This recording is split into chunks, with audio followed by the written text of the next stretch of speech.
All right, welcome to Witchpolice Radio. I'm here with a band that has not been on the show together in many years. I think that I was trying to think back to when the first time I had the two of you on the show was as a unit, and it's got to be like 2016 or 17 or something. It's quite a while back, and I know that you've both been on individually, but I'm very excited to have like the official return of Bicycle Face as a duo on the podcast. So the best way to start this off is if the two of you want to introduce yourselves and just maybe explain a bit about what you do in the group, and we can take it from there. Sure, yeah. Go I'll go first. sure. Hi, it's great to be back. I'm Ava. I play guitar and sing in Bicycle Face, and I write one half of the songs that we play. And I'm Teresa, and I play synth and I sing, and I've been playing a little drum machine as of late, and I write one half of the songs. Yeah, I did the math. Yeah.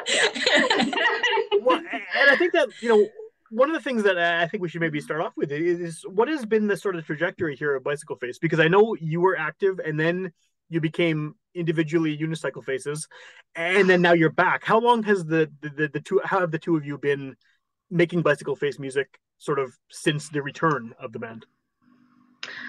Okay, yeah. So I moved to the States, which is when we had our schism, and I became Unicycle Face USA, and Ava became Unicycle Face Canada. And I think it really was the pandemic where we started like planning for an album. We did a cover, we did some videos. It was all long distance. We kept our Christmas show alive mostly in the interim years. We would reconcile for Christmas as everyone generally does. Right. But yeah, I think it was really starting in 2020. So it was a break of about 4 years where we didn't have a lot going on. And then but this idea of doing a space album, I mean, I feel like this is something that's been in the cards for a while, right? I mean, when I first met you, you had space backdrops, just like, I think it was a curtain or something we used for the photo. And this seems to be like a recurring theme, which is awesome. Like, I mean, I've been in bands that have played music that was described as space music, so I can definitely relate to the subject matter. But what's the story with the space theme? Yeah, this has been cooking for a long time. I think like our first space song was probably Rosetta, a song that Teresa wrote maybe 6 or 7 years ago. Now that's an older one, and Teresa could maybe say what that song's about if you want to. Okay. Yeah, I guess right now. Yeah, go for it. Sure. Why not? So it's technically like it's a long distance relationship song actually, but I just covered it in this news story I read that was about the okay, I don't want to get the details wrong. The Rosetta spaceship was going towards Comet 16983 or whatever it is, going to land a spacecraft on a comet for the first time. And during this space mission, they discovered that the comet was singing. Or that's what they said, very poetically. It was just making sound. So I was like, what would a comet song sound like? And that's what I came up with, this ode to a spaceship. So yeah, all that was never with any grand scheme in mind, but then we just gradually kept collecting space songs. Like we would just keep writing them, and eventually we had enough for an album. So that's kind of how it came about. I feel like we had like 2 or 3 at one point where we were like, because you wrote that one, and sorry, I just put you on the spot and made you explain the whole thing because I just love that concept of that song. And then I had one called Constellation. And then somehow we must have had another one. And then you had the idea of writing a response from the comet or from the spaceship back to the comet. And at that point, we had at least the concept for 4 songs. And we were like, that's enough for an EP. And we were like, EP Phone Home. It's brilliant. So the original plan is we were gonna release this EP of like maybe 4 or 5 space songs. It would be called EP Phone Home. We did in subsequent years Google that, and it turns out there is like a podcast already called that. So It's a really good name. I'm not surprised someone took it. Yeah, yeah. And I too think good. Ben Queller has an album called EP Phone Home. Yeah. Ben Queller. Yeah. Yeah, so we decided not to go with that, but by that point, we had so many songs that it was bigger than an EP. We had just somehow kept writing space songs, I think, without even really meaning to. And we sat down, looked at them finally, were like, okay, we've been planning this for years. And we were like, oh, we have a full album's worth here. That's awesome. Like, what do you think it is about space that has been so inspirational for so long? Like, why space? I mean, I guess it's like a vast, like, pun not intended, topic to play off. But what is the appeal to both of you about space as songwriters? Oh, I think there's just so much material. Like there's like so much metaphor, so much with the unknown and with the distance. And we've also a couple of our songs are astrological as well. So we don't strictly stick to the science necessarily. I mean, depending on your mindset. Right. But like, there's just so much space adjacent material to look at. But I think, yeah, there's just a lot of wonder in it for me. Yeah, and I feel like also, Teresa, you've used the term like escapism before to apply to like our band and even to like the space aesthetic. And I feel like there was something that clicked for us with Bicycle Face where we were like, space fits with this band. There's something a little goofy about it to me anyway. Yeah. I don't know. Just space is there's something a little bit just funny and weird about space. And I feel like we're a little bit like that, where it's like things can be strange and esoteric and funny and out there and not having to like kind of stick to a certain thing. So yeah, the themes seem to really fit. Well, I just like as a listener, I definitely would say that it makes sense somehow. Like it doesn't seem unusual that Bicycle Face would be putting out a space record. Like it definitely somehow, whatever it is, maybe it is that kind of goofy nature of it, mixed with the possibility that you can go with space concepts. I'm not sure, but so yeah, I'm glad you're doing a space record.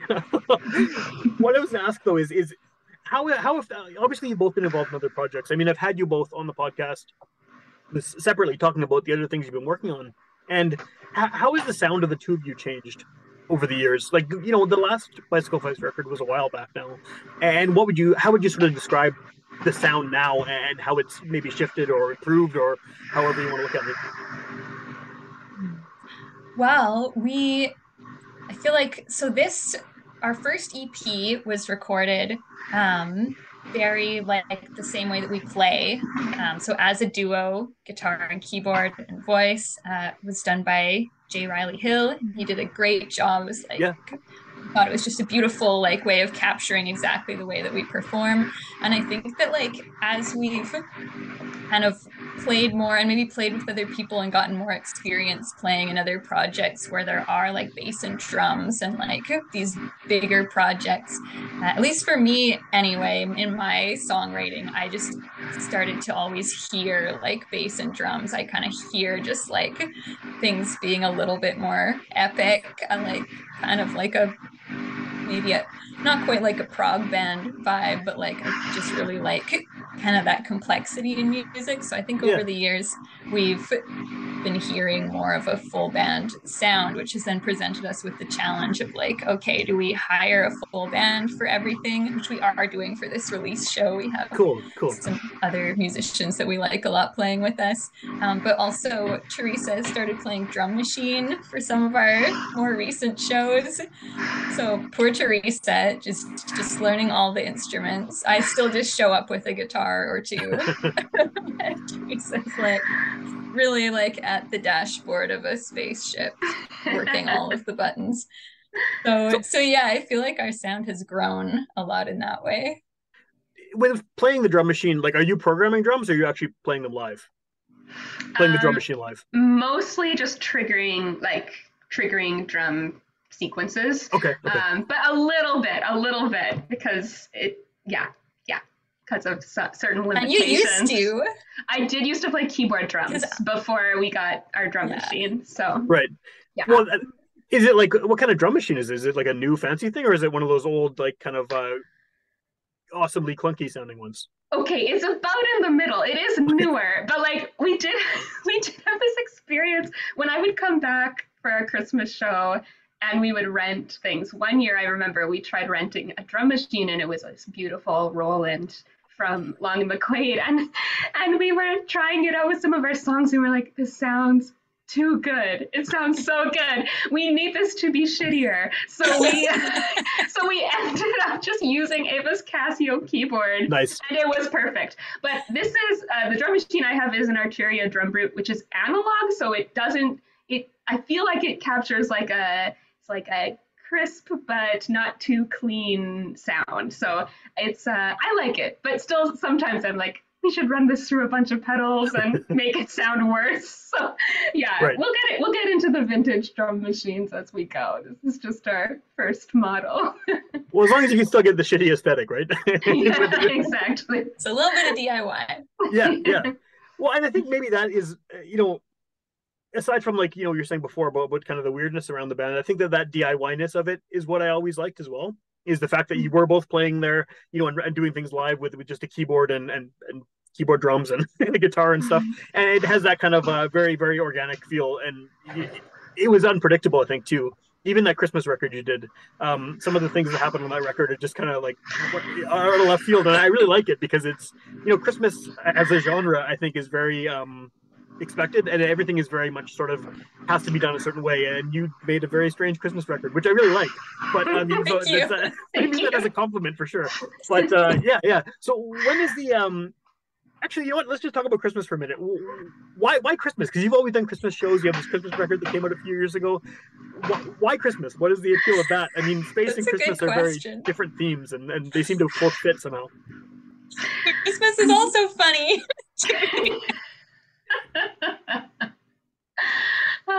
Yeah. I mean, we love house shows, and Christmas is a great time for a house show. Yeah, that was kind of how it started.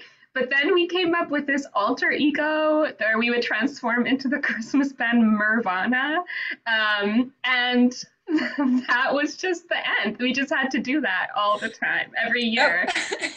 At one point in our early years, our only bio was mostly non-Christmas joy pop. That was the description of Bicycle Face for like the first 3 years of our existence. I think it's still somewhere on the internet. We're still described as mostly non-Christmas joy pop. Yeah. That feels accurate still. I mean, you have one Christmas EP, right? But the rest of it isn't Christmas, so you're mostly. That's right. Mostly non-Christmas. Yeah.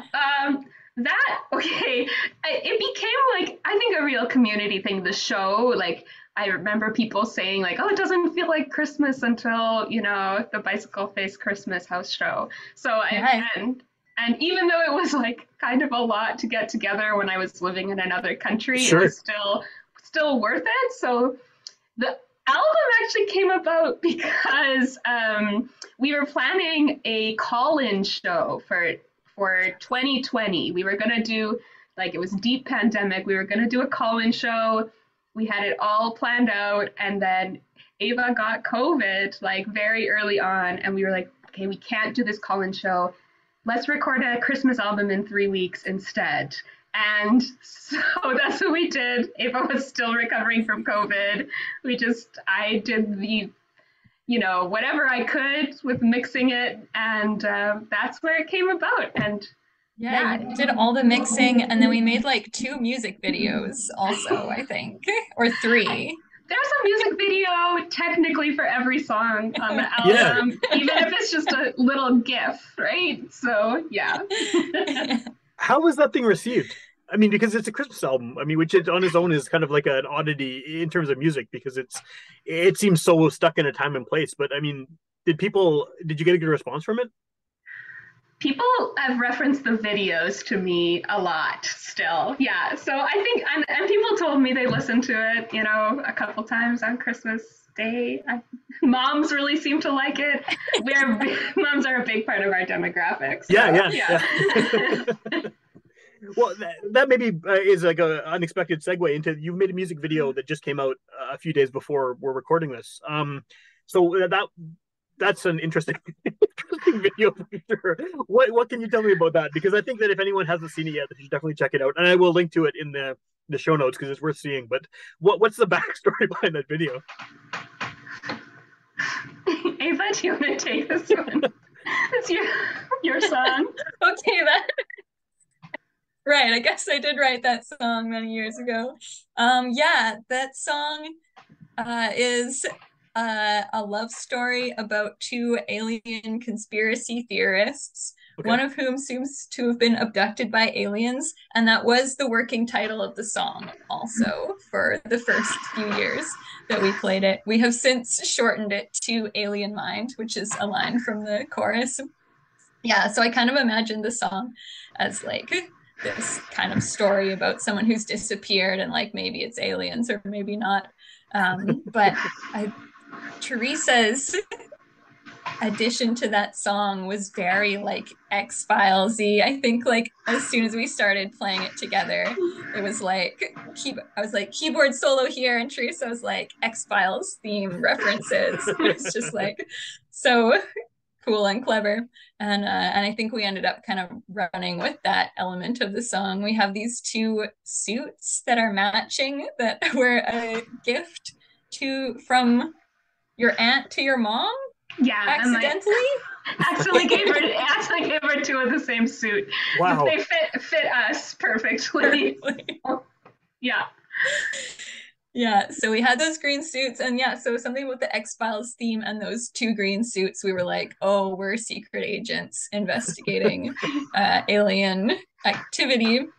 And it's filmed on Teresa's parents' farm. Teresa's dad kind of steals the show. He's an excellent actor as the farmer whose cows have been abducted by aliens. And the cows do a good job with it too. I remember seeing photos that you posted on social media of the filming of it, and I was really excited that the cows were going to be in the video because it's a nice touch. Yeah, prominent cows. They're naturals. Yeah. Yeah. Well, and I guess that's like another way you can go with the space thing, right? You can do the sciencey stuff, you can do the astrology, you can do the sci-fi, you can do the kind of alien abduction, X-Files stuff. So it's a really limitless kind of topic. Yeah. I think we also have one song. Okay, our one like little cheat is that we have a song that I also wrote many years ago, I think before the space album plan came about, called Deep Sea, which is about a squid living under the sea, warning the humans about climate change. And I think that's the one kind of non-space song that slipped in there because we were like, the ocean is the space of the earth, and the sound really fit. So yeah, we really took it different places. It does make sense though. I mean, you're in like you can't breathe. You're in a weird little ship if you're there, right? So it's okay. I can see the parallels for sure. The weird creatures swimming around. And, yeah, makes sense. So when can people hear the record? And I know you probably have a release show happening and everything. You do have a release show happening. What are the details of all of that? So we're releasing the album November 18th at the Goodwill, and we're going to release it online on all the streaming sites and Bandcamp and everything the same day. And so we're assembling a full band for that. We'll have Kelsey Nicholson on drums, Ashley Au on bass, and John Himes, my partner, on guitar. Cool. So we'll also have Cantor Dust be playing, and also very space themed. They're going to wear their space suits. So we're pretty excited about that. And Steve Basham and the Vanity Dads. And Steve has also promised to wear a costume. So the whole party is costumes encouraged if people are, still have the energy after Halloween. But I think whatever whatever spacey apparel, a costume or just something shiny. So tickets are, I think, on the Goodwill website, and more details there. Show But pass. yeah, show pass. So Cool. yeah. And then the album itself, I mean, I'm assuming people can probably get it at the show, but what's the best way? I mean, there's so many ways people get music now, and it's impossible to keep track of all of them. So, as the actual artist behind this, how would you prefer someone picks up this record, whether it's physical or digital or whatever, when it comes out? Like, do you have a preference for where they should go to find it? Well, we do like Bandcamp because you can like buy the album there, and then a large portion actually goes to the artists. Yeah, But yeah, it will be streaming on all the streaming sites. So yeah, if you're a Bandcamp person, that would be lovely. But otherwise, we encourage people to listen to it wherever they want to. awesome. And then I guess I feel like I can't have you on the show without mentioning the logo. And I know you have new merch coming, and it is my favorite band logo. I mean that completely sincerely. It's the most ridiculous and like makes me happy to look at logo. So I'm glad you have more merch. We need to see more of that weird MS Paint bicycle face thing happening out in the world. Is that something people can get online as well? Bandcamp, I imagine. Yeah, we do have some merch on Bandcamp. Yeah, absolutely. Once we get this order in, we're hoping we can get the merch in for the show. The supply chain stuff is a little bonkers these days, but yeah, but very hopefully, and if not, it'll be available on Bandcamp after the show. So, Cool. yeah. And then I guess because this is a podcast, someone could hear it the day it comes out, or they could hear it a year later. And I mean, by then you might have a totally new record happening, or who knows? What's the best way to sort of keep up on what you're doing as a band and find out about upcoming shows and things like that? Instagram is where we're the most active. Yeah, sometimes we forget about Facebook. We shouldn't because, but it's a little less predictable. Because our moms are on Facebook. Well, and that's your audience. All the moms. That's your demographic. Our people. Yeah, we should not forget it. We won't forget about Facebook in the future. Yeah, but probably Instagram is the most dependable way. Awesome.